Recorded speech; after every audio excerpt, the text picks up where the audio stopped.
How do you describe a character without it feeling forced?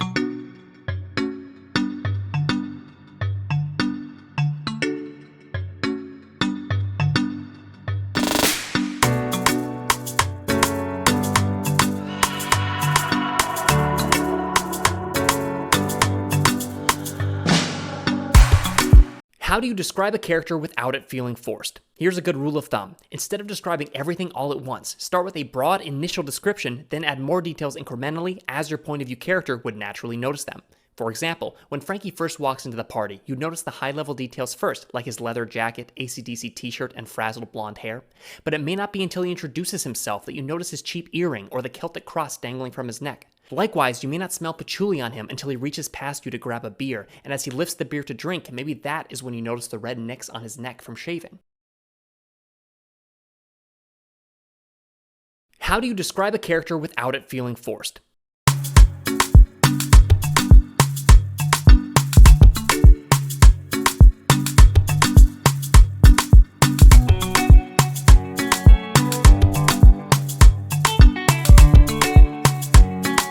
How do you describe a character without it feeling forced?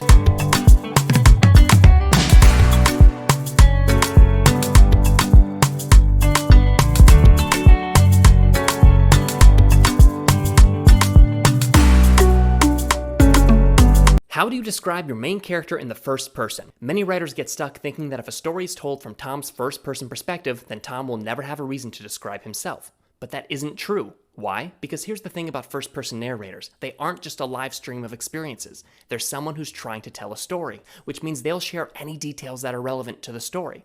The trick then is making their appearance relevant. Here are 3 ways to do it. First, you can give the narrator an opinion on their appearance. For example, if Shannon's family is full of redheads, then while fiddling with her hair, she could write, "I've always loved the color of my hair, copper red, like my mother's and brother's." Second, you can make their appearance reveal something about them. For example, if Terrence is very nitpicky about his appearance, he might convey that by writing, "Every morning I slick my hair back with high shine pomade and then trim my beard to a light stubble." Third, you can make their appearance relevant to the situation at hand. For example, if nobody approaches Natasha at school, she might write, "People don't like me much. They say I have a mean face, but it's not my fault. They never give me a reason to smile." How do you describe a character without it feeling forced?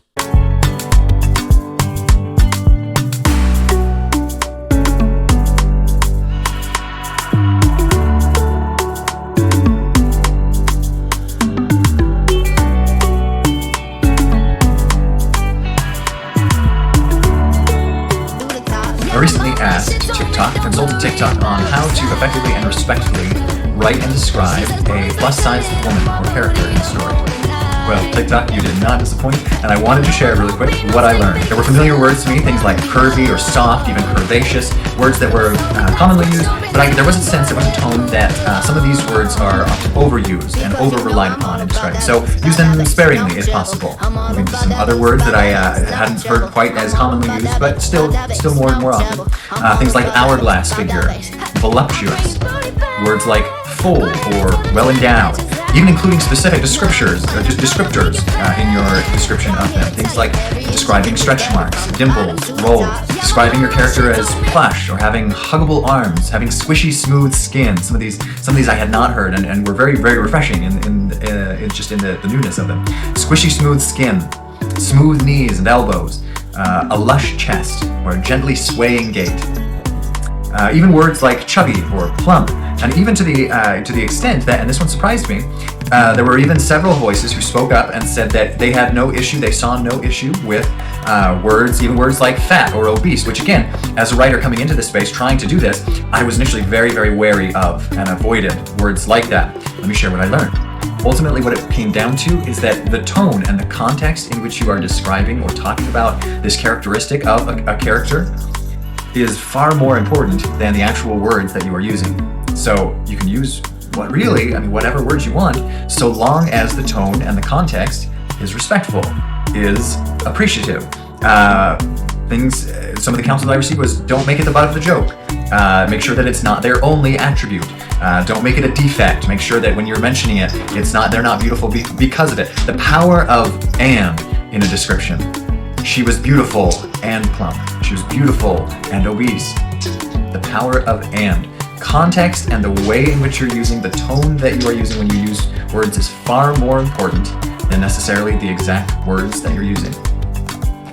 Now you know. How do you describe a character as black without saying they're black? The same way you describe white characters. Maybe talk about their hair, maybe talk about their complexion or where they live. Spread it throughout the book. Just normalize black and don't call them chocolate.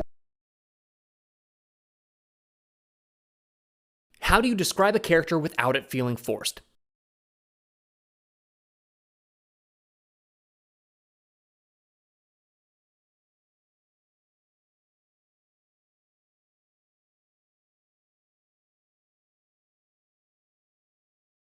How do you describe a character without it feeling forced? There's two different ways that you need to approach character descriptions. One is depending on if you're going at it from first person, the other is third person. Never give the reader a long paragraph of her hair was blonde and her lips were red and her all the, don't do that. Two characters sit down and one says, oh girl, I like your hair so much better blonde than I did when it was brown. Wore a dress that complimented her red hair. And that's more natural than saying she had red hair. Now let's talk about first person. This is harder. You can try using dialogue with another character. You can try using the narrative. You can try using comparisons. Avoid info dumping. Avoid long paragraphs that describe the character. Avoid having them look in the mirror and then we see all their features. Just don't do those things. From the very beginning, you want to start sprinkling little details about the character's description and physical appearance. For more tips, tricks, and advice, or to hire me as your book editor, hit me up, writeyourbestbook.com, use the contact us page. Need help describing your main character in the third person? Here's a common approach using something called narrative distance. Now, narrative distance is how closely you immerse readers in the events of the story. Think of it like camera shots. A close-up has very little narrative distance, so the reader smells, tastes, and feels as the character. A wide shot, however, has more narrative distance, with the reader observing rather than experiencing the character's perspective. Now, in stories, this distance often shifts. Intense scenes are usually close and immersive, while summaries are more distant. But here's the important part. Describing your main character is easier when there's a large narrative distance. Why? Because you aren't as deep in their perspective. And lucky for us, it's really easy to create narrative distance at the beginnings of scenes, as you set the stage. So if you want an easier time describing your perspective character, just kick off their first scene with a large narrative distance, then describe what they look like before you fully settle into their point of view. Garth Nix does this in an extreme way in Sabriel. See how he starts distant by describing the scene and girl before slipping into her point of view? It's clear, but also kind of clunky. So here's another more subtle example from Stephen King's The Gunslinger. How do you describe a character without it feeling forced?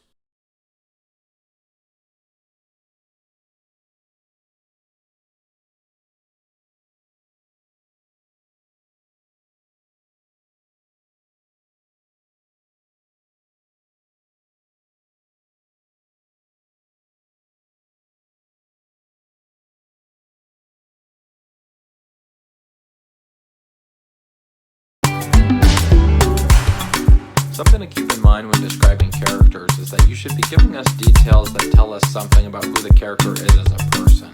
So if I say that John has brown hair and blue eyes, that's great, but it doesn't really say anything about who John is.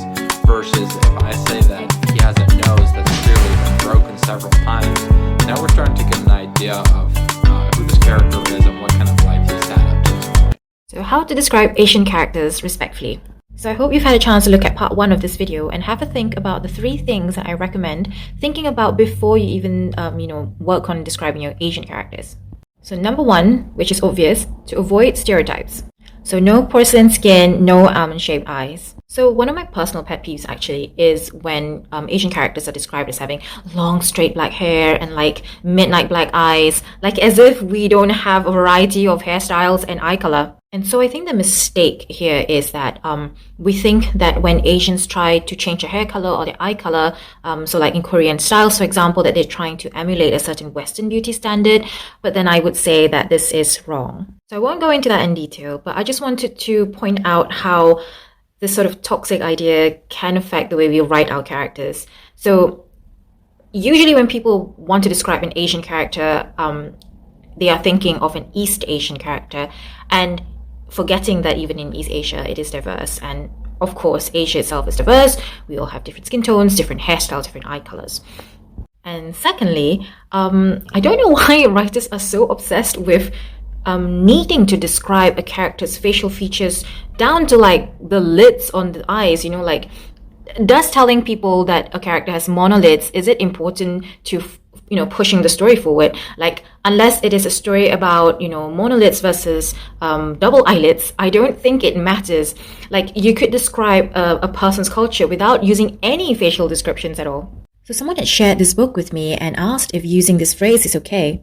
So just a reminder that this book was written by an Asian, so in a way she could get away with it. But for someone who's not Asian, I would suggest that if you absolutely want to, you can say something like that, like one line, one time, and then after that, don't talk about it anymore. So one of the ways that I have described Asian characters in the past is by the use of makeup. For example, in Korea, they like to shape their eyebrows straight rather than in an arc.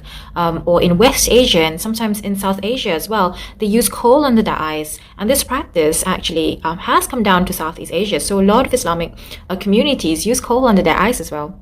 So my challenge to you is really to write an Asian character that defies the stereotype. Treat them like any other character. So there are other ways to signpost someone's ethnic background, and I will cover that in the next video.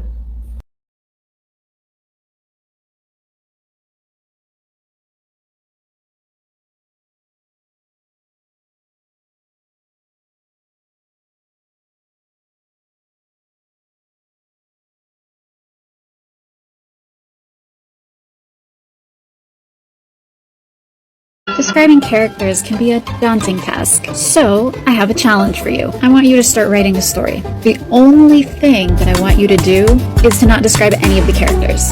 Hair, eyes, skin, clothes, none of it. But what you'll find yourself doing is getting tempted to write descriptions only where it's necessary. And there you go. Those are the only places you really need description. Now don't hate me, because the reason I'm saying this isn't because I'm opposed to description. I think it's very important. But what I'm saying is, if you're prone to over-describing, this will help you tone it down. Then when you go back through and edit, you can put it in places that you feel would strengthen the story even more. For example, here are a few ways to describe your characters that will be very beneficial towards your story. You've got to weave in that clever description in between all your other beautiful prose. How do you describe a character without it feeling forced? I love how you phrased that question, because it shows that you know that while description is wonderful, going overboard and front-loading description is not the best idea for your book, because it negatively impacts your pacing and can just be overwhelming for the reader. Now, the only things that you need to let us know about your character are the things that matter. So their eye color, their shape of their nose, or how they dress. If it doesn't matter, don't tell us. As to when you describe this, describe it when it matters. So when we need to know a certain thing about the character, that's when you describe it. But really, fundamentally, we want to get to know your character's psyche, how they think, what their worldview is, what their goals are, how they react, all of those things, more than other elements such as what they look or smell like. Yeah, I know, I can't believe I said smell either. Whatever.